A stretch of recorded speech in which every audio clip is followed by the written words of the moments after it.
നമസ്കാരം. നവരാത്രിയുടെ 7ാം ദിവസം കാലരാത്രി ഭാവത്തിലാണ് അമ്മയെ ആരാധിക്കുന്നത്. ശുംഭ നിശുംഭന്മാർ എന്ന അസുരന്മാരെ വധിക്കുന്നതിനായി ദുർഗാ ഭഗവതി കൈക്കൊണ്ട അവതാരമാണ് കാലരാത്രി ഭാവം. കാളരാത്രി എന്നും പറയാറുണ്ട്. അമ്മയുടെ ഘോരമായ ഒരു രൂപമാണിത്, ഭയാനകമായ ഒരു രൂപം.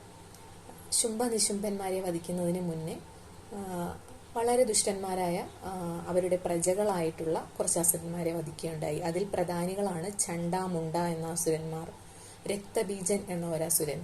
രക്തബീജൻ ഒരു പ്രത്യേകത എന്ന് വെച്ചാൽ രക്തബീജന്റെ ഒരു തുള്ളി രക്തം ഭൂമിയിൽ പതിച്ചാൽ അതിൽ നിന്നും അനേകം രക്തബീജന്മാരുണ്ടാവും.